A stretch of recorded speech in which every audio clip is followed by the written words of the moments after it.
All right, welcome.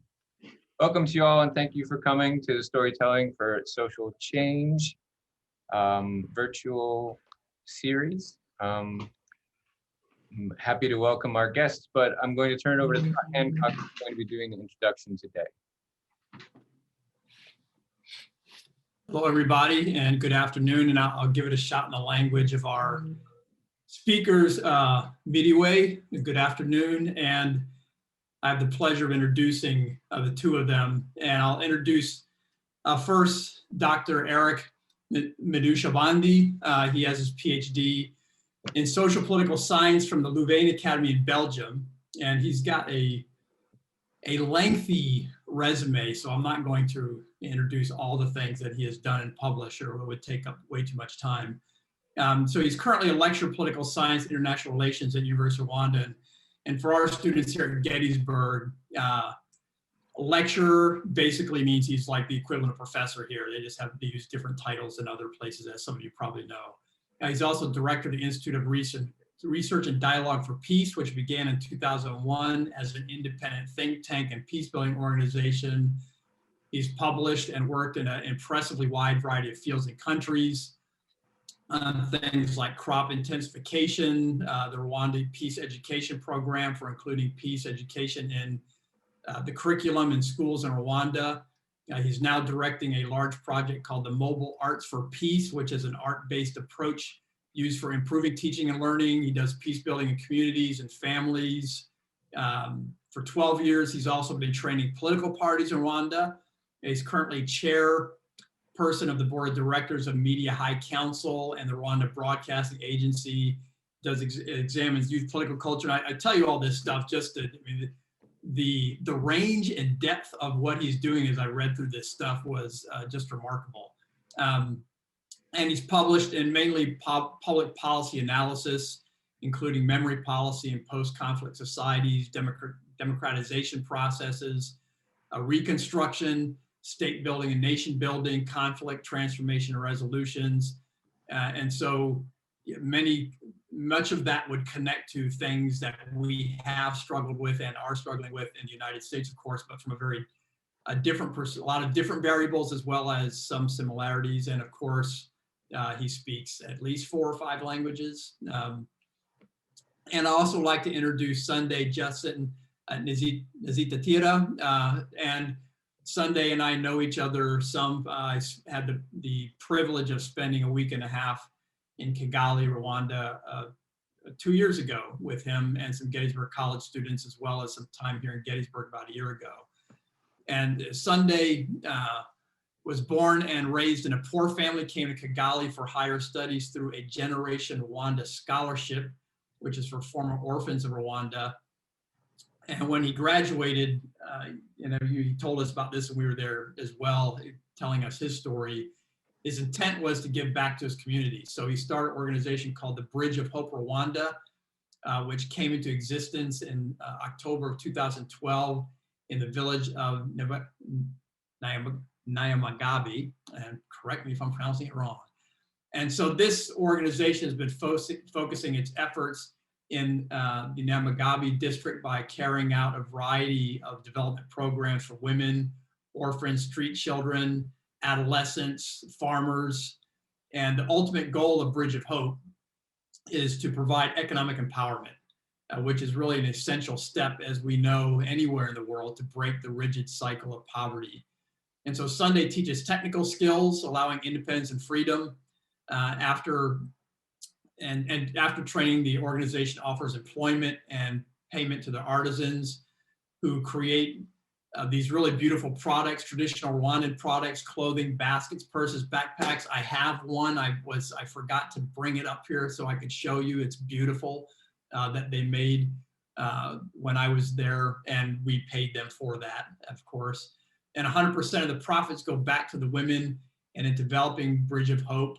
And in addition to this program, Sunday also uses music and dance as a tool for trauma healing during the reconciliation process, where he trains young people, young boys and girls and men and women to work together, heal their trauma through dancing. We had the pleasure of the privilege of watching him do that as well. And it was just all really amazing stuff. And Sunday is trained in business administration and as a community-based organization project management specialist.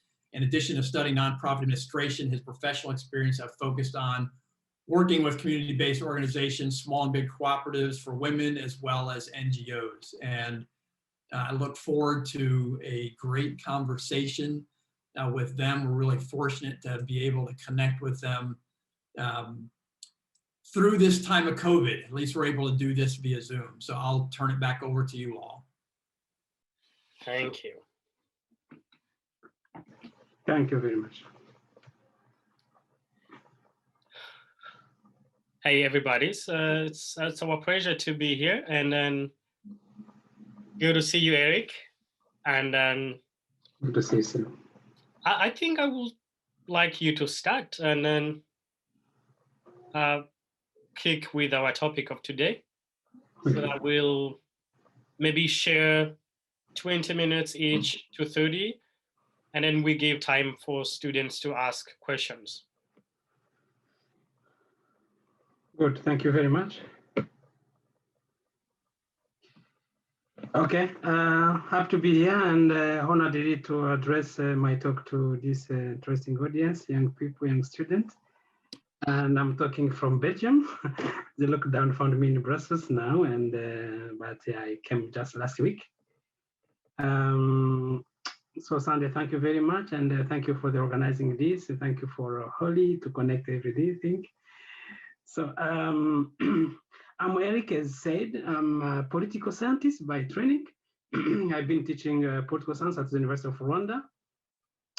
And I lead this institute, which is a peace building organization, but also a think tank. We do some participatory action research, and we are embedded in communities. We create some youth clubs or school of debate for critical thinking development, and all this for peace.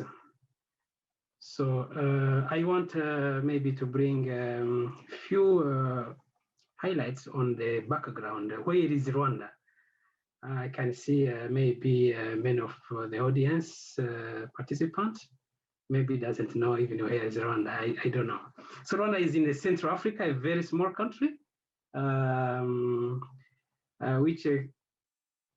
which is a nation by culture and values, or people sharing the same language with minor differences. It has been, I don't know the level, but it has experienced the Rwanda traditional Rwanda. When you say traditional Rwanda, is a traditional Rwanda before colonization, before Christianism, before, these kind of modern governance systems. It was a kingdom, and all people was led by the conviction of being the same, or sharing the consciousness of being part of the same nation, because sharing the same values and languages. So when colonization, and this is Germany first and then Belgium. So the colonization brought a new perspective of understanding social cohesion on the relationship between the social categories, which definitely destroyed somehow some beliefs and myth, pretending understanding the social categories in Rwanda. Those who were called the Hutu and the Tutsi and the Twa, which is mainly socioeconomic divisions of work and labor and living standard. It started by saying, okay, they are coming from outside Rwanda. So the division started by saying Hutu came from outside, the Tutsis came from outside. This is what we call the myth, or the Nilotic and Bantu theories. So I hope this can be shared in a document, then people can read it. So this came from colonial understanding, just to try to understand the relationship and social categories in Rwanda. So these have been developed by colonization up to 59. I'm going very quickly to not boring you with long stories. But 59, 60s, you know, Africa have been decolonized.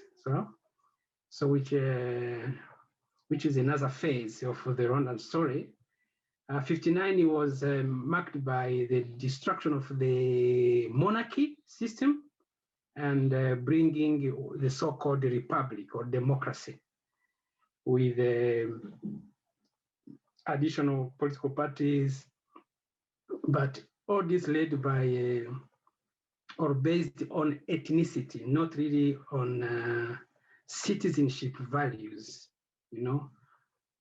So the demos or the democracy or the republic, the res publica, was led mainly by the ethnicity. So the constituencies or the social basis of all those political organizations, very young, was formed or initiated on a basis of ethnicity, which is a wrong way of really understanding the management of society in that way, because this was this brought some divisions between people, and it was, by the way, led from outside Rwanda.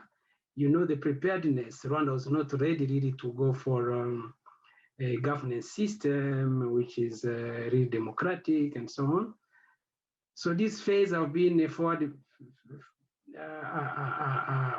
to military coup in the 70s, because the young leadership and the Rwandans after the colonization was not really very well prepared, and not enough really prepared in terms of conceiving Rwandans as part of the same nation, as the same republic. So the sense of togetherness, the sense of the common destiny was really difficult to initiate in this perspective. So this brought divisionism through more than 40 years after colonization. The First Republic, the Second Republic, and later after 60s, it was really a rigid autocracy, which was based on a divisionism between the ethnic groups, the so-called ethnic groups. So let me bring from this history. I'm not a historian at all. Africa after 90s was as well facing some challenges of multi-party systems, which was following more than 40, 30 years of dictatorships. So their 90s is marked by what we call liberation wars. Those liberation wars, once again, the ethnicity is the main basis of distinction of leadership, of governance, which is not giving to citizens a space really to develop this kind of consciousness of being part of the same nation and sharing the same destiny. And the common values are not really taught in schools. Instead of that, divisionism has been institutionalized in school. Division of power was based on ethnicity, not on the competitiveness and competition and the competences. So all this was bringing fragility to the society, and it brought Rwanda to the genocide, definitely, which was led by the extremist group of Hutus who were on power, and extermination plan of Tutsis, who was, by the way, the minority in the country. So we are talking about memory, not history. I'm conscious. So I want just to come up with the reconstruction process, because memory and identity or memorialization, it's not just a reproduction of the past, but mainly to learn from history and to try to figure out how the country can be reconstructed. So as I said, Rwanda is not an isolated country, it's a part of Africa, and particularly Central Africa. Those elements of history and divisionism and bad governance, chronic bad governance, but also is bringing also chronic poverty and extreme poverty to people. So I will summarize all this in qualifying. How do I qualify the conflict? It's an identity-based conflict. And an identity-based conflict is characterized by a few elements I can mention very quickly. It's first of all the burden of the colonization. Second is chronic bad governance systems. Third, I can mention the extreme poverty of people. Then it becomes very possible to think and to initiate a genocide and the extermination plan, because the society is already built on basis of, I could say, ontological fear. You know, if I have to survive, I have to kill others, and the in-group and out-groups are very much developed. So from this identity-based conflict, ethnicity can be something objective, as having objective criteria to make distinction between people, but it can be also very subjective as construction, as a social construction. A social construction here, it has to be led by a system, and here is a political system, and then the ethnicity or those subjective or objective identities can be instrumentalized and used for political interests. So all those elements are bringing me to give you the curiosity to go and search deeply to see what do we call ethnic groups or ethnic identities in terms of biological distinction between people, or just a matter of subjectivity, a matter of instrumentalization and social construction. In any case, those kind of categories, they become effective when they are used by political leaderships or just a sector of society which is using it for their own interest. From this background, once again, the idea is, how do you reconstruct now after genocide? After genocide, there is impunity, there is a mass of victims, there is a mass of killers, genocidaires. I could say, as Hannah Arendt said, even the justice is becoming impossible because many publications have been showing that genocide against Tutsi in Rwanda have been a popular genocide in terms of not just only a mass of victims in just 3 months, but also involvement of many, many, many killers, including the neighbors or relatives who are killing direct neighbors or even neighbors when we talk about intermarriage between people, because there is no right separation between the groups. They have been living together. It is a small country, I said. People have been making intergroup marriages. So the proximity was very, very, very strong, and the separation becomes very difficult, even if politically and based on the genocide ideology, the distinction between the killers and the victim was very well done. So 94, this is 94, between April and July, 100 days of killing, mass killing and extermination plan. So the justice becoming somehow impossible, or I could say, how do you initiate justice for this one? Second, how do you initiate memory or identity? How do you reconstruct? Are you constructing the society basing on the same factors which brought the society in the division? It means recognizing or institutionalizing ethnicity, or just you initiate another new model, a new model which can be a dream or a myth, a pure creation, but also it can be based on a concrete and objective element by saying, let's think about a national identity and creation on the foundation of the new identity, which is more likely to bring people together instead of separating them. So the idea of national identity have been very strong. Second, the idea of assuming the past and integrating it in the process, saying we can't forget. Absolutely, we have to integrate memory. Memory, which is just to say, the history has to be considered. So it means going for a history book, history education, accepting to talk about civic education and political education, referring to the past, and a past which is not just a past, but a tragic past. And where responsibilities and everyone has many wounds and difficult remembrances. So integrating memory started with the commemoration. So we saw in 94, already in 95, the very, very first commemoration activities and the construction of a memorial site.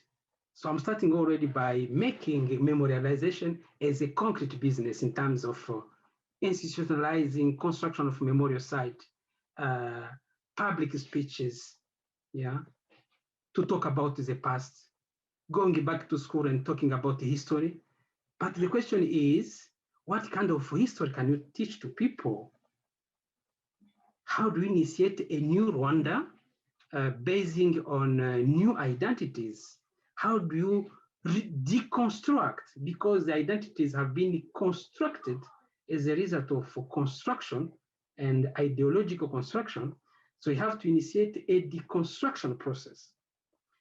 So the deconstruction process, what we saw in 96, I'm trying to go systematically, yeah, 96, there is a mechanisms which have been put in place.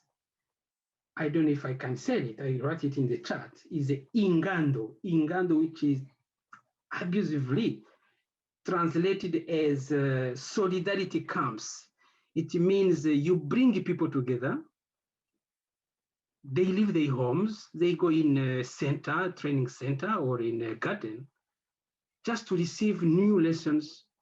And those new lessons was about civic education, values education, once again deconstructing the ethnic perceptions and develop the consciousness of being part of the same nation and sharing the same values. So this civic and values education was done through Ingando, and today is consistently done, and especially for students, very interesting.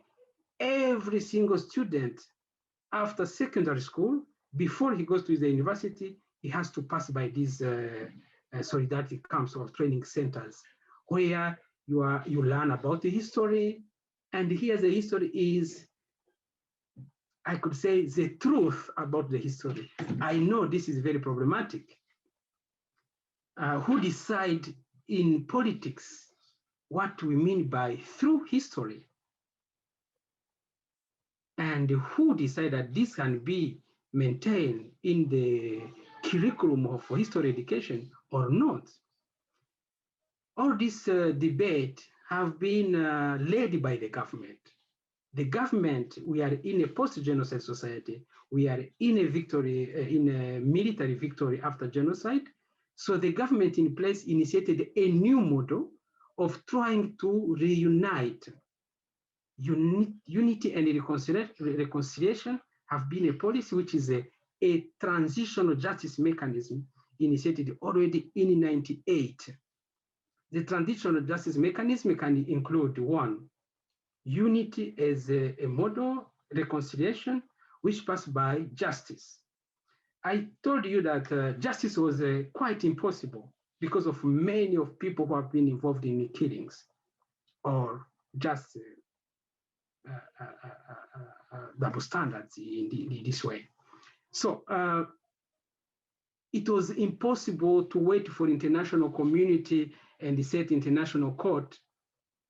Rwanda started to talk already. So the dialogue have been part of the process. And the dialogue is part of memorialization as well, because we accepted that people can sit together and can start to talk about memory and responsibilities and justice. This justice was called gachacha, which is a kind of formal justice, but mixing with reconciliation. which is a kind of resolution of disputes and problems related to genocide, but using a formal justice system. But as people of Rwanda and the leadership decided once again to live together, they had to integrate all this. So those spaces sitting together in the village and the population itself is part of the process. They are judges and they are participating in a space as a participatory justice mechanism. So justice, considering memory and history education was suspended in class in schools since 1995. But in non-formal structures like Ingando or solidarity camps, there is a narrative which is created. So this is what we call official memory. The memorialization in Rwanda started with a public memory or a memory set by the government to try to create a united narrative or a narrative which can bring people to develop this feeling of being together and dreaming once again to share the common destiny. So either you decide after a conflict, and this has been a model in many countries in Africa, you decide to sit and wait until Washington or Paris or European Union, they come and reconstruct your society. Because in all this business, the international system, international community have been there. So Rwanda said, no, let's try ourselves new model. Instead of cut and paste what you have been doing in Afghanistan, I don't know, sorry to make this kind of examples, or Somalia, everywhere. Let's start by internal mechanisms and select what is useful and what is working for Rwanda. So this is what I'm opposing, the state building model coming from outside,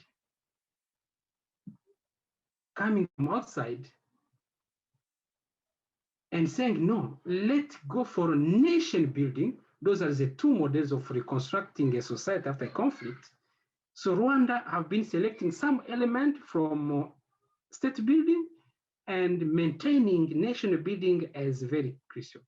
So nation building, what I mean, let me highlight a few points. Just one is bringing the society in its own context and set the national identity as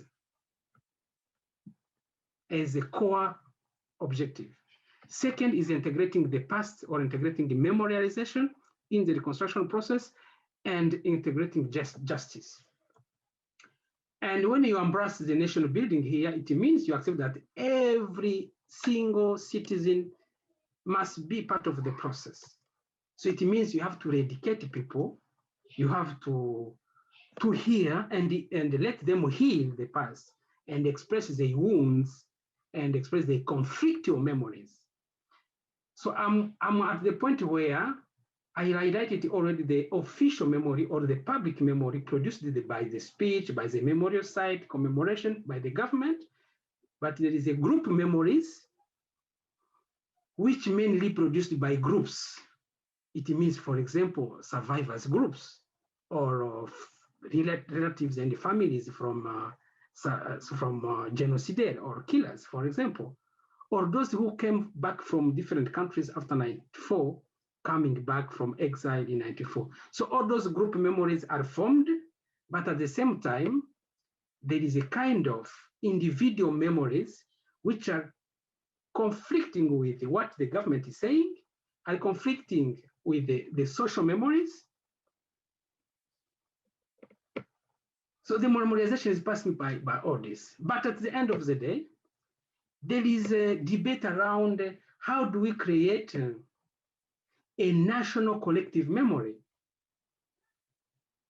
A national collective memory will depend on the capacity of the government and the society bodies and the groupings and individuals, the capacity of fixing the ideal of unity and reconciliation, instead of bringing out all remembrances for revenge, for example.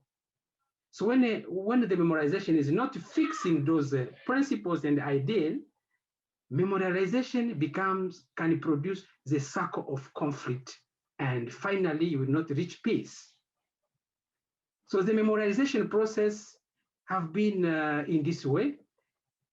Then memorization means also the truth about the past. In the memorization, is all the truth needed, or memorialization means a selective memory? Harbach and Pierre Nora, I will not go for many literature, but you can search and find it. People will tell you that in this case, memorization is not the opposite of forgetting, for example. But the memorization has to include, to integrate, and accept to forget something. When you estimate that, if you bring back all those remembrances, it will be destructive rather than being constructive. So the memorization is by nature selective. It means you go back in the history, you select, but who are you to select? This is a problem in academics. Who preside to this selection? Who will decide what do we bring on table, what do we keep in the boxes? Because every individual, every group in the society want to express the wounds and the pains and the painful memories. And those memories are not just expressed for the sake of expressing. They are expressed either for revenge or for claiming a kind of rights in the society. Justice, for example, socioeconomic integration, socioeconomic reparation, or symbolic reparations.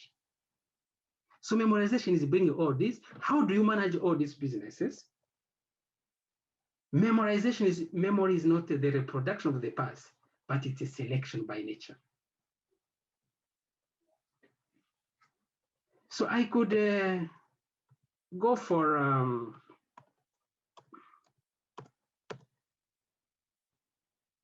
yes. So I said individual memory. I said collective or societal social memory. But also I said a national collective memory. A national collective memory, it brings another concept of what we call the work of memory, or travail de mémoire, or the work of memory. The work of memory here means now the capacity of setting a secure space for everyone and a neutral space to express the feelings, the interpretation of the past, or expressing just the need for justice, the need for reparation, for a symbolic or economic reparations. But if you let everyone expressing this, and you do not consider the means of the government to cover everything, because here the government is the one with the principle of the continuity of the government, the state is becoming responsible of what happened in the past. And the means are very limited. So the government will try to say, if everyone comes with claiming for rights, economic reparation, it will be difficult. So then you will see some kind of managing all those memories, not responding to everything. But here I will insist on the survivor. The survivor of the genocide, there was no way of passing out of this. So the first mechanisms to help people to heal and reconstruct themselves, they have been created a fund for supporting survivors. And this was mainly for young people to go for education, freely having scholarship, and even a kit of support for them for these symbolic reparations. But once again, in the society, there are many, Rwanda have been a mixing of wars for 4 years, many victims of genocide for 94, but even before 94. So how do you limit? The memorialization is about also time management, and the sensitivity of everything, and interpretation of every single event, and what you intend to respond to as a policy in terms of memorialization. I hope I'm not boring. I hope my English is good. This is not my first language. I speak French, by the way. So I hope it is clear, Sunday. Yeah? Good. So let me take a few elements about the work of memory. The work of memory, I could say there is a prerequisite.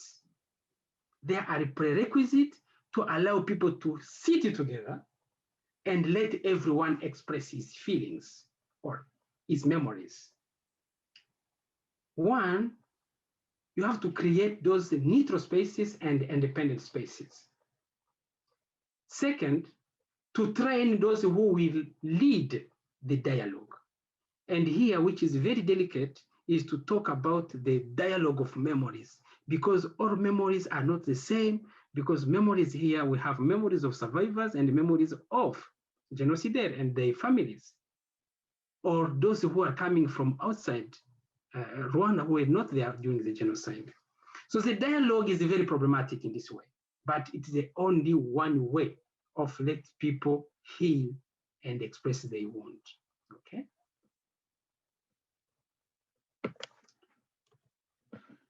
So the work of memory is very problematic, but we can see some spaces from the government developed. I talked about Ingando. We can see very slowly a space from civil society organizations. Since maybe 5-10 years, even the institute I'm leading is now initiating a work of healing for social cohesion, expressing conflictual memories for social cohesion once again. So the objective has to be set and to have neutral people, independent people, to let all categories express what they have, but in the direction of construction and not just deconstructing what is being done. So memory is what we experienced in the past, but also what we think we experienced. It doesn't need to be objective. It can be even subjective. So, briefly, memory and identity once again. In the context of Rwanda, as you are managing memory, by the fact you are raising issues around identity. Because talking about Hutu, Tutsi, those identities which have been very valuable, important in the genocide context and even the history, it means when you talk about one category, you are bringing on table the memories which goes with this identity, either as a victim, either as a genocide. The identity here now, how these have been developing. Rwanda believes today in this memorization process that as you deconstruct the consciousness of being a Hutu and the Tutsi, these ethnic groups, and we insist more on national identity, it has to go hand in hand with one, development and the social justice and economic and the political rights. Otherwise, the national identity becomes an ideology or a pure political creation. So people will not bring on table ethnicity just for the sake of that. They will bring it to claim something I said just already. So this was the national identity we developed as Rwanda is developing these spaces for everyone, civic right, political rights, socio-economic integration, and recognizing every single group in terms of inclusiveness and inclusive development, but as well inclusive governance system. So the dynamic of the national reconstruction have been based on this holistic perspective to let all identities to express themselves, but as well to insist on the new consciousness or the consciousness for new identities being Rwandan or being part of the East African community, at the point that the boundaries in the mind are deconstructed and giving place to the national consciousness. So I could say the vectors or catalysts, the catalyst of this memorialization in Rwanda have been this transmission of memories from families. And here in a genocide context, memories are transmitted, as in other societies, from parents to young people. But memories are not coming alone. Memories are transmitted with the trauma as well. And the Institute have been working on this way, and Holly, my colleague from Ohio State University who facilitated this connection, have been working, for example, on trauma and memory transmission from parents to children from survivors' families. But many other projects are showing that people coming from genocide, no, this is Canada, by the way, sorry. Or you consider genocide, for example, when they're coming released from prison, when they're coming back, what kind of memories are they transmitting to kids, to women, to husband, to direct neighbors? Generally, it is the conflict between individual memory, group memories, and what the official or the public is offering as a narrative. So I could maybe ask if I still have a few minutes, but let me go for young people for education. You still have 2 minutes. How many? 2. Good. Let me talk about the Institute. The Institute for Research and Dialogue for Peace is an independent think tank and peace building organization, have been created in 2021, which is very fresh, by the way, where those spaces are not yet very dynamic and created. So we have 3 areas of interventions. Governance, because we intended to reduce the silence in the society, the gap between decision makers and citizens, because the government have been the producer of all policies and citizens have to follow. So the Institute is trying to reduce this gap. Second is about peace education. We create youth clubs, we create young critical thinking groups in schools and in communities. This is peace building, peace education programs. And we have been having many exchange programs with different universities and schools, and young people from outside, even US, have been interested by this kind of programs. The third program is a socioeconomic development. The socioeconomic development, but we believe that poverty, as I said in the identity-based conflict, that the poverty is an important factor. So we had to work on poverty, and here mainly we are working on agriculture, environment, and sustainable development. But in all of this, the human capital is very central. Inclusive society is very important. So we use as well 3 strategies. The first strategy is the participatory action research. We make sure that people participate in understanding problems and they are producers of this problem solving or solutions, instead of having solution coming from outside the society.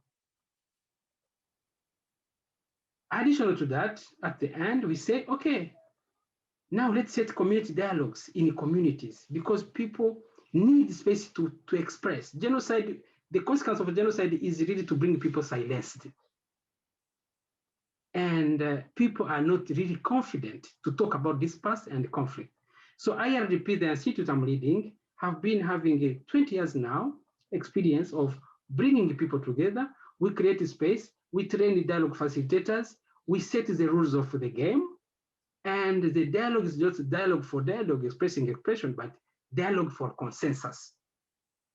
So this is a strategy of the Institute, and I salute Holly and all colleagues from around the country. We partner with universities, we partner with the foundations to develop these kind of programs.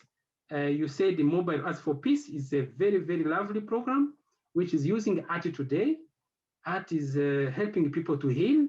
We use circle storytelling. People can express their feelings and through arts.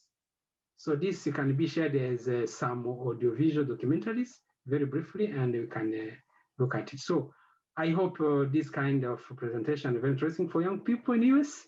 And my experience in 2015, I have been to US studying American political thought.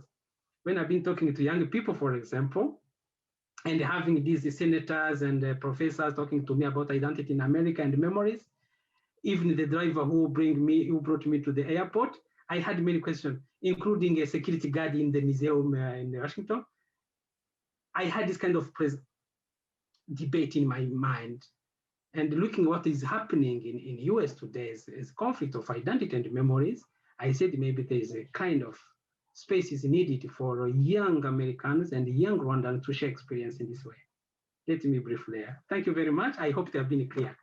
Thank you questions, so much, Eric. That's what will I say after this amazing presentation. Briefly, Eric took us into the background of pre-colonial, colonial, pre-genocide, during the genocide and aftermath. And he talks a lot about memorization. I'm going to briefly share with you my, I don't know if you can see my presentation a little bit. Yes, we can see it. You can see it. So we know that we'll give you enough time to ask questions. I'm not going back to what Eric has already said, but he talks about collective memories as a knowledge about the past that is shared, mutually acknowledged and reinforced. We are not going to go back to that. But let's see the memorials on the Rwandan context. Why does Rwanda keeps memorials? One, people need to know what has happened for different reasons. At the foundation, one of the functions of memorials, during the genocide against Tutsis in Rwanda, people were killed in different places. They were thrown in latrines, in rivers, and everywhere. The memorial, it's a burial sites where these people would get honored and buried. Place to honor and mourn loved ones. If you lost somebody, you need to be able to mourn. You need to be able to honor them. You need to be able to put flowers on their graves. Keepers of evidence. As a part of the genocide, the genocide deniers. What are the evidence? This memorial show the evidence. And of course, it's a social networking sites. Orphans go there, talk about their past. It's education centers. I was so privileged to visit the battlefield. I've seen how well presented as a really good educational tool. And of course, it provides resources.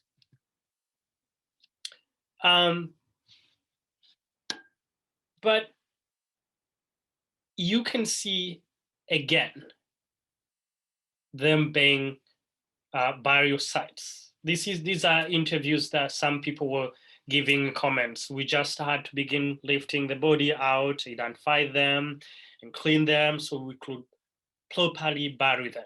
This is one of the survivors that will tell you the story, because as I told you, people were killed in different ways, different places. They were not buried in dignity. Place of grief. These memorials, some people will tell you, they are homes for the dead. It is here where I mourn for my beloved. That's a survivor saying that. That is where they go and feel like, now I'm mourning for my beloved ones. Memory are keeper of memory, but also keeper of evidence. If you see in the pictures, you see the identity, the identity cards, as Elix said, people were killed because of just being Tutsis, and Tutsi ethnic groups were written in their identity cards. People were killed in churches. You see rosaries, and people were killed with different weapons. So these are evidence, and of course, we need to be remembering history and individuals in order to prevent the future. Remembering, having memorial sites, and corrective memories, it's as a tool of preventing for the future violence. If you believe that remembrance as a purpose of preventing the future. But of course, there are challenges. One of the main weapons that have been used in the genocide, especially against Tutsis in Rwanda, it was the gender-based violence, or GBVs. It was a lot of rapes. How would you display, how would you explain to the new generation that you make sure that remembering, it doesn't, it respects the violence against women, or GBV based? Of course, challenges. How will you remember? How would you teach memory and memorization, but avoiding re-traumatization among especially the new generation? And of course, keeping these memories and memorization, it needs funding. Who funds these genocide memorials? Where the funds are coming from? Of course, there are different disagreement. What should we include in the memorials, or what should we not include? Balancing narratives, victims, perpetrators, which aspects of the history, what is respectful and versus what is not respectful. For the group that came 2 years ago, I took them to Murambi Memorial. No, we didn't go to Murambi, but we talked about the Murambi Memorial Site. I took them to Nyamata Memorial Site, Kigali Genocide Memorial Site. You see, they tell story, but how should we tell story in respective way? How should we make sure that the stories doesn't really bring re-traumatization? This is the time that you say, we are putting this in memorials, but we have to balance diverse narratives. What is appropriate to display? What is not? Elik have talked about individual memorization, collective memorization. I'm not going to go back to that, but we will likely to give you 30 minutes of questions. I'm going to take away my my screen again, if I can manage it, and then we go back to your questions. Hold on. I don't know if Jeff, can you take my, okay, I can see that. Okay, stop sharing. Okay. Let's see. Okay. Yes, of course, I will be sending this PowerPoint for you guys to go through them and then learn more about it. But I feel like Dr. Nukshabandi has said almost every information that we needed for this presentation. It's really good time for you guys to have your 30 minutes to ask questions.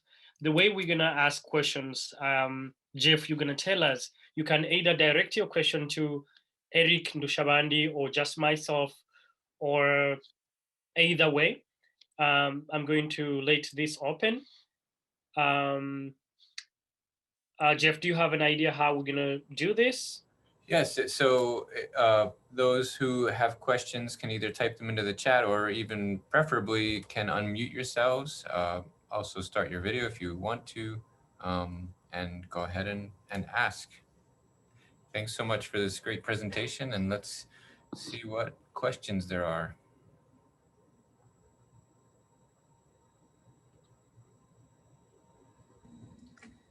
Hi. First of all, it's good to see you Sunday. But I guess if either you, Sunday, or Eric could speak to, I guess you both mentioned that there might be some sort of, or whether in your discussions about like selecting which memories to present as the narrative. Sunday, you mentioned genocide deniers. So I guess if you guys could speak to a little bit of maybe if there's been backlash against the presented narrative or the selected memories that have been memorialized. Maybe we go one by one. Elik, do you want to give your word to Judy's question? I mean to, sorry, Grace. To Grace's question.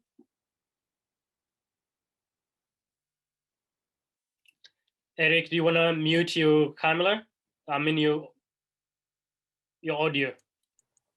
It starts very bad. This is very difficult question, Grace, but very good question, by the way.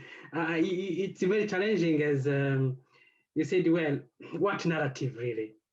I'm not sure that Sunday provided a response. I'm not sure that I provided a response to this question. Yeah.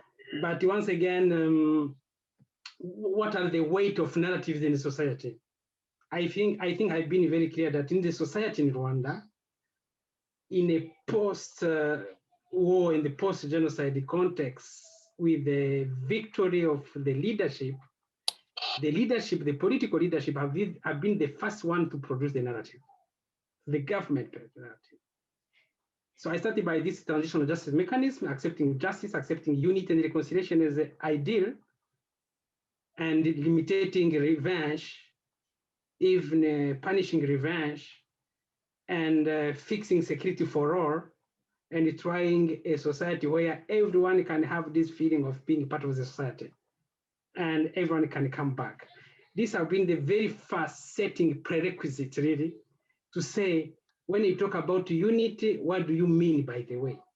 Because everyone could come into society and claiming for his own rights and the way he understands the past and the responsibilities of people.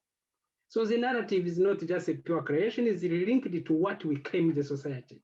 So when the government has tried to respond to that, so it was just, I say it is something to research on, to see if this have been a factor where people have been embracing slow by slow, progressively say, I have the right to live now. I have the security as everyone. Can I access economic advantages, rights in the society? Accessing, my kids can access education. So I think all those factors, I can call them factors just, which can lead to bring people to embrace this official narrative. So if after a war, after a genocide, after catastrophe, you don't have a leadership which is fixing this, first of all, of course, no one, it will be a war of narratives. So I could say the narrative which is predominant is the government narrative. So how do we do to bring people progressively in? Is it imposition? Because those are kind of literature showing that it is imposition, it is not democratic, it is not, this kind of narrative.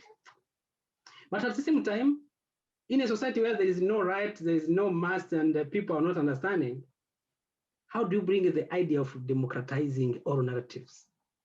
It is too area to go for that.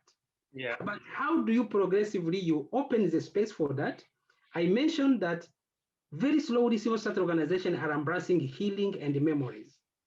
If you could have time, I could give every single example from civil society organization, and this needed to be understood, how our organization are trying, for example, to go in a village and setting a dialogue space and let people to talk.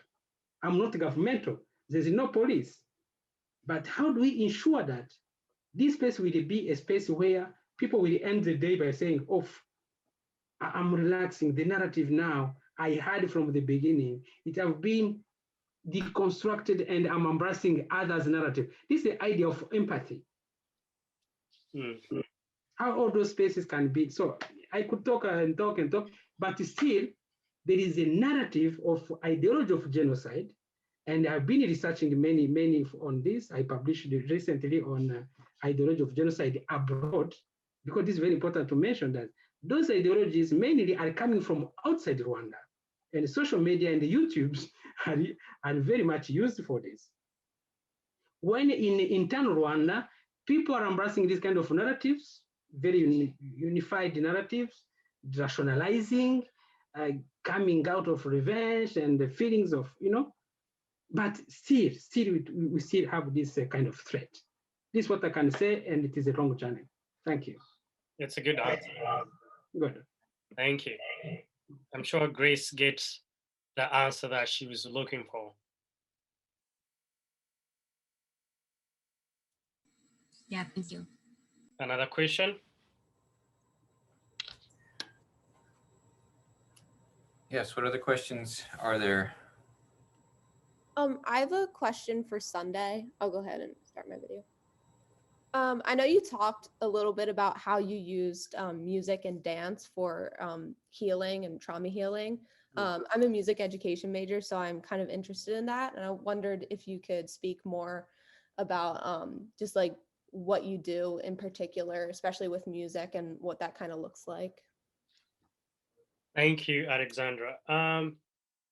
When you go back to Rwanda post-genocide, you see trauma among kids who haven't even experienced genocide itself, who were born right after genocide, 2 years after, 3 years after. But Bridge of Hope, what we does, we see, I don't know in the American context, but the music itself, it's a tool of healing. And using it among the children, it works very well.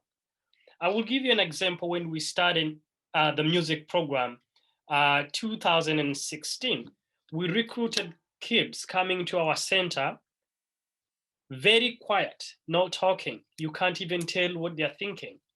But when you put music, they dance, they create a friendship in between them, they listen. That is why they get to talk about their feelings. And of course, we didn't talk more about every tool that have been used. My friend is doing a research on how music itself was using as a tool of propaganda during the genocide. Why can't we use music to heal the wounds? People listen to constructive music. When we talk about commemoration, 100 days of commemoration from April to July, the first week of commemoration, that is where Rwandans goes together and listen to music. This music is a music that will take you feel, understand the empathy, and understand that you are not alone, that understand that people around you, they love you, they still care about you. So using a music, for us, we thought it's an open tool for the kids to even use them to take through about their trauma and the trauma of things that they haven't even experienced, but got from their parents, for their grandparents. We didn't talk about the education in the school, changing the education curriculum. In this new generation, sometimes they got confusion, and the confusion that they have, we look for all the tools that we can help to address it. For example, in Rwanda, we have a system that, again, that we can talk days and days, Ndi Umunyarwanda, which means I'm a Rwandan. Being a Rwandan before you become a Tutsi or Hutu or Twa or anything. That is where the curriculum is being based, that Rwanda has to teach the story, but the real story, because I think for many years, Rwanda, as maybe other countries in general, we haven't learned the real story. But if a kid goes to school, they teach the Rwandan identity, but goes home in the small group of the family. They talk about grandfather. Oh, my grandfather, how my grandfather died, how my mother died, how my father died. Or they say, oh, your grandfather was killed. How? Why? These are the confusion that kids might have. But through arts, as Elik talked about the program that they use arts to talk, to listen to the stories. So we have seen music as a tool, again, to make these kids that was born right after genocide against Tutsis be able to express themselves and dance together and have fun. I think Scott and the group have seen how happy kids are. And of course, if you're in a group of music, you don't even see each other different. You see you're Rwandan, you're just friends, you're relatives.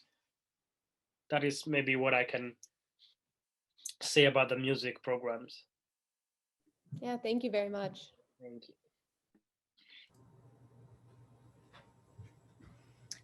Thank you. Very good stuff. Any other questions?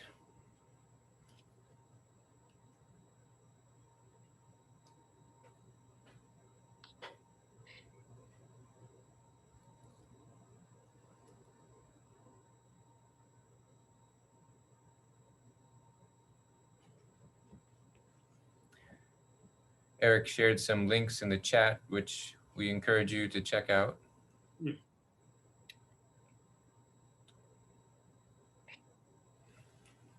And Scott, I've seen your comment. I will share the PowerPoint. And then for whoever wants to go look for Bridge of Hope Rwanda, you can go on website. I think I will share the website after, or Scott or Jeff can share.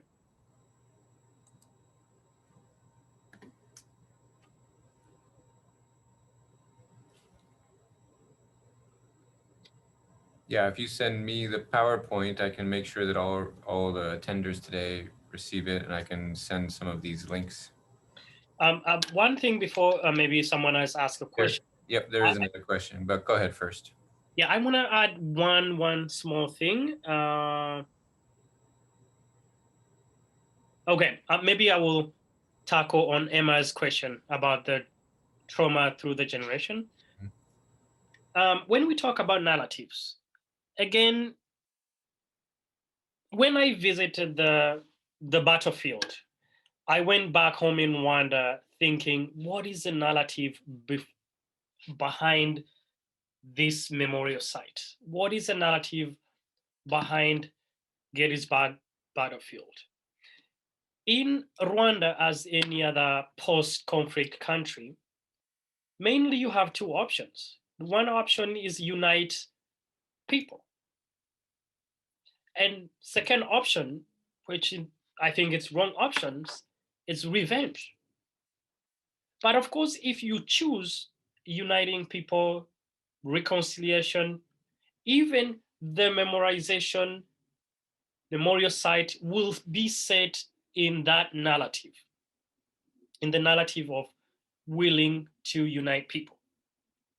And of Emma's question, how different generations are dealing with trauma. I think the IRDP has a lot of program about trauma, and we have a lot of organizations in Rwanda that are dealing with trauma. But of course, it will be different. Experiencing genocide or being told about genocide, trauma will be different. If your parents were killed in your presence, the trauma will be different of somebody who were told about how his or her grandma died. But trauma, it's not the way that they're dealing with it, because people even deal with the trauma in different ways, depending on resources that they have to deal with it. But Eric, do you want to share with us how the IRDP, if the IRDP has a program that are dedicated to this trauma healing, which I think you do, because trauma healings, it's even involved giving space to people to debate about the issue.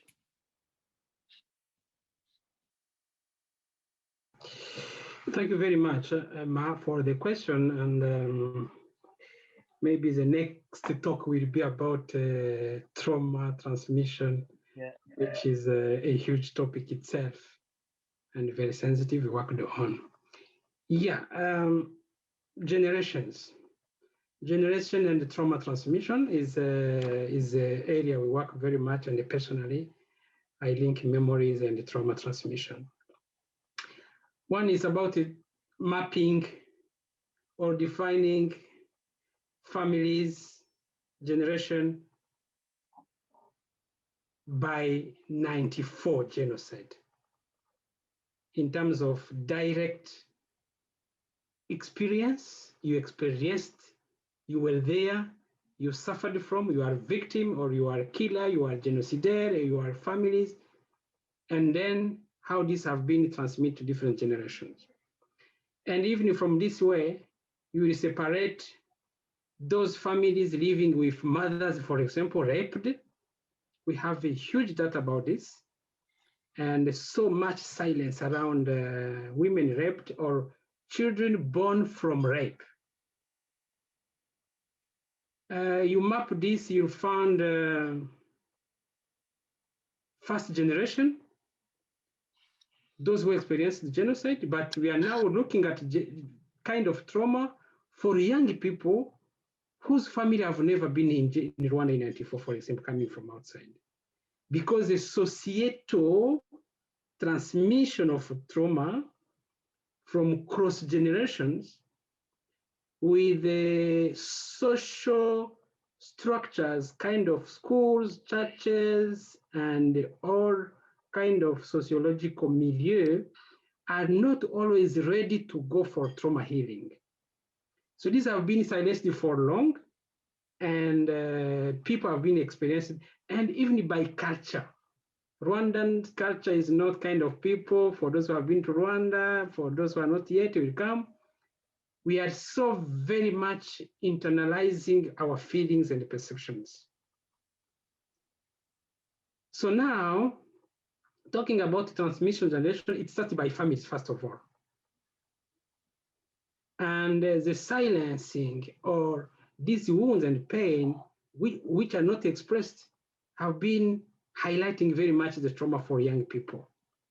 So either to know them, we have a project with partners from Canada, for example. We use very quantitative approaches to measure a kind of trauma transmission from survivors to kids. This is one approach, and we can go further for this. And the research are showing that when we have been bringing them to the institute for interviews or for quantitative measures, either the mother coming from this side and the kid coming from this side, or they're coming together, but at the end of the session, everyone is taking different directions. And when you look at, for example, the transmission of trauma from families who experienced the genocide as genocidaire, for example, there is a guilty, fear. So we have been doing exercise of translating all these English and concepts in local language, how trauma is expressed by ordinary people and citizens. Is the anxiety, is the fear, is the feeling to not be accepted by the society, all these kind of uncomfortable feelings, you can look at it. But in terms of different generation, you will see today, I could say 3 generations. The first one is this one, parents and elders who have been here in 94. Not bringing all together, but differentiating. Second generation is a generation coming from them. You can find them in communities. They are busy with lives, they are busy with cultivating the soil, looking for life. But in the universities, for example, I have to mention for students, for example, that young survivors have been organized in student association, Survivors Association, which is becoming a kind of artificial families. They have even what they call their peers, their father and mother at the inside.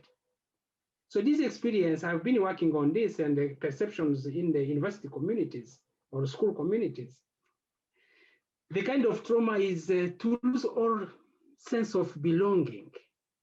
And when people are graduating or ending school, they don't even have anyone to come to celebrate with them.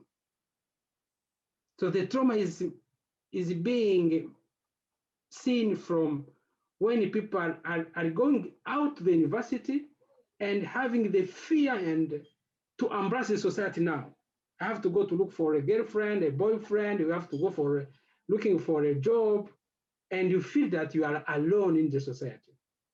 So you have been experiencing this thing, but I can also mention the trauma, which is very visible during the period of the commemoration. This is specific, and which is affecting the neighborhood and the relationships between people.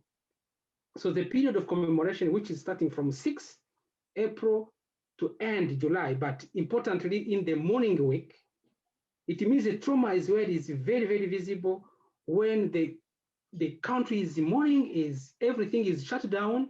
You can see just video and music expressing these pains and genocide. There is an explosion of trauma expressions, anxiety and fear, and people are scared. So is this transmitted to everyone? Of course. People are expressing this by post-traumatic elements in psychology, I can mention it, but for every single category, you can see it, a kind of transmission, but the factors behind it is the security for all, socioeconomic rights, time, how far is 94 for me? But the capacity of the resilience, which is a point to be mentioned, Rwanda in all these businesses have been very resilient. I don't know how this resilience is effective because I'm seeing people laughing, going for their job, their work, really realizing their dreams. But at the end of the day, when you meet them, we feel that the resilience is at halfway. Mm. But in any case, we have been looking at horizontal mutual support, really very, very societal mutual support, which is the capacity of the society for resilience and looking at the minimum of the strengths in the society, in the individual capacities really to heal and to come out from the trauma. So this is a business we can develop once again next time. Thank you, Alec. Thank you. Wonderful. Yes. Mm. We still have 5 minutes, if not 6. Any final questions from the students?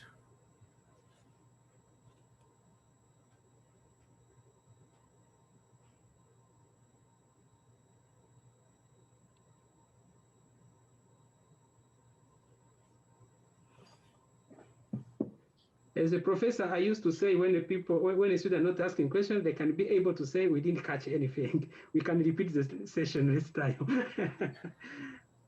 Or they catched everything. Oh, they catch everything. So feel free to send. We can send an email. Then maybe question can come later. Yeah. Sure. Yeah, Scott, I don't want to put you on the spot, but I know that you've done a lot of thinking about memorialization, monuments in Gettysburg. I wondered if you had a response to Sunday's reflections, visiting the battlefield, and then the content of this presentation. Yeah, well, it's been very thought-provoking for me. And there's obviously a lot of really important and significant differences between how memorialization happens here and in Rwanda and Franco, Spain, or any place we're talking about. There's also a lot of continuity, a lot of threads. That's one of the reasons why I asked Sunday if he could send me his PowerPoint, because there are things in there that I thought are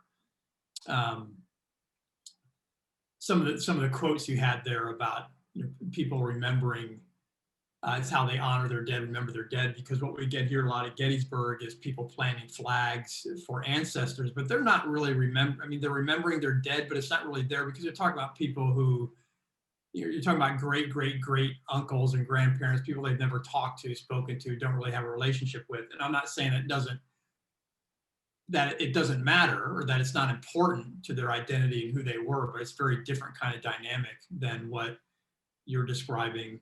But actually the one, and I don't want to keep us too long because people have been, listening a while. I know it can get to be long on Zoom, but actually the one, Emma's question made me,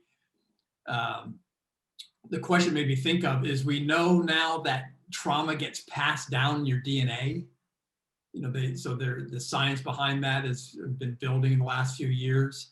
And just wondering how, let me back up. So one of the key differences that has struck me when I went to Rwanda and Sunday took us around was the way they have dealt with what's happened in their past, in this past generation of the '94 genocide, and before, all the way back, like you were talking about, Eric, into the 1950s, is a much more honest and complete story. I'm sure there are still things where there's some needs to be improved, or some things that have been not told fully, but it's compared to how the US has told the story of slavery and the Confederacy and the Civil War.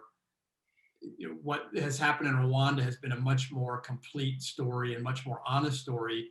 But it also made me think, I wonder if that generates trauma, kind of re-traumatization in a really different way. Because like in the US, so there are ways in which we're starting to tell that story more honestly, and have been over the last generation or so. But it's not going to revisit trauma on the descendants of African Americans who were enslaved 150 years ago in the same way that it could revisit trauma on people who lived through it and are going to memorials and sites of memorization in Rwanda. And I'm just wondering if you two or other people who are involved in this process in Rwanda, how they deal with that, how they think about how you help people through that process, knowing that it's going to be in some ways re-traumatizing them, but you also don't want to cover it up or silence it. So it's just a challenge, a dilemma that you all face that I think we probably don't deal with in any way near the same way in the US. I mean, yeah, you're right.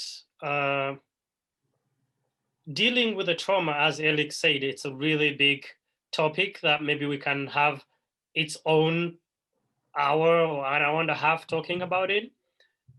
But I think not talking about something, it makes it easier. But when after conflicts, what Rwanda did, Eric mentioned about gacaca. Gacaca is the way that Rwandans sit together and tell the truth and take responsibilities. I have done this. I did this. This is the reason. And talk about it. Don't think gacaca was an easy thing. Gacaca starting where a perpetrator facing a woman who lost the husband and 6 kids killed by the same guy, facing her was not that easy. But guess what happened? Testimonies, Eric can tell us, he's a researcher, testimonies have shown that these orphans, these widows, these mothers who lost everything, they're doing much better when they know how their beloved one were killed. Found them, buried them in dignity, talk to the perpetrators. And by the way, I don't know if you remember, when we were in Rwanda, we talked with the ex-TGs, the people who have been released from the prison, who have done community work. We have talked about with rescuers. When you hear their stories, being honest to each other, that's a way of course, a very traumatizing way, but generations through generations, I think it will be helpful, which is a little bit different from what I've seen in Gettysburg battlefield. Who is taking responsibility of the Civil War? Who's taking responsibility of slavery? How the people are talking about it. That is the way the people talks about it. I think it's the way that people heals their wounds.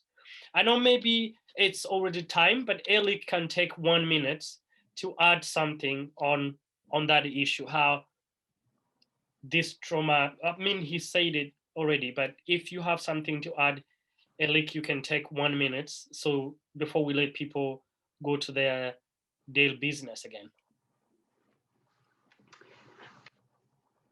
Yeah, you said it well. Huh? You said it well. There's a different dimensions.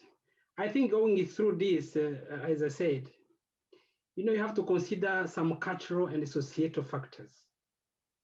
I talked about silencing character of people, the nature of the society, but also the burden of the wounds and how these have been very, very, very difficult to support. Then second is to think about the spaces. What spaces are available to people really to express those trauma expressions? Then what are the approaches or methodologies used really to let people express this? We know all that social sciences have been very limitative, and the psychology is not even itself to understand all this. But mainly all dimensions in psychology have been showing that it's a causes or effect by causes. But in this society, you can see the same people who experience the same thing, but at the end, they're expressing differently what they mean. It is now, once again, individual, societal groups, but also the capacity of the individuals to heal and for resilience as well. So trauma here, once again, it can be seen in Rwanda, where there is a negation. People are not accepting that they are traumatized, And I think it is a kind of trauma itself. People do not accept that they can cry when someone dead, for example. All those kind of, as if people are in assuming and accepting to move forward, but still the time will play its role at a given time. So a very small catalyst is showing that people have been hiding what they feel as traumatic events. And from my experience, I can give it. I've been out of Rwanda during '94. I grew up in Congo, and I was learning about genocide from a bit far. Until I visited the All Memorial Site, I was like an American who's coming to visit, or someone from I don't know where to visit. Just I've been visiting a memorial site, what Sandy showed here, in Murambi and everywhere. But I cried the first time after almost 10 years of working on these issues of memory and the memorial site and the perceptions about memorial site, when I saw young people having the candle, singing the hope. I cried. I was in the stadium. It was after an international conference with my colleagues from Europe and elsewhere. I was translating and I get stuck. Not just looking at the graves and survivors crying, but just looking at the young people singing about the hope. I said, oh, Eric, what is becoming in your feelings? I said, no. I'm traumatized because I'm dreaming this hope is not possible yet. People are still fighting this hope for this young generation. And then when I met, you may know him, Professor Rutembesa Eugene, I had a very difficult night. I talked to him, and he discovered that I was very much, hoping that the next generation can be capable to express the hope and have it. Yeah. Let me end by that. Thank you. Thank you, Eric. Back to you, Jeff. Thank you. Thank you both. Thank you, Scott, for your contributions as well. Well, this wraps up our series on storytelling for social change, which we put together because we could not do immersion projects this January because of obviously the travel restrictions that we're all facing because of the pandemic. Hope for those juniors, sophomores, and first years in the audience that this piqued their interest and will get them to look for opportunities to travel and meet folks like Sunday and others that we've seen this week in their hometowns around the world. We certainly have a lot to learn. We in the US have a lot to learn from people around the world, and that's one of the reasons we do immersion projects and one of the reasons we put this together. So thank you so much, Sunday and Eric, for your contributions today. We learned a lot. We appreciate you. Thank you, everybody, for being here.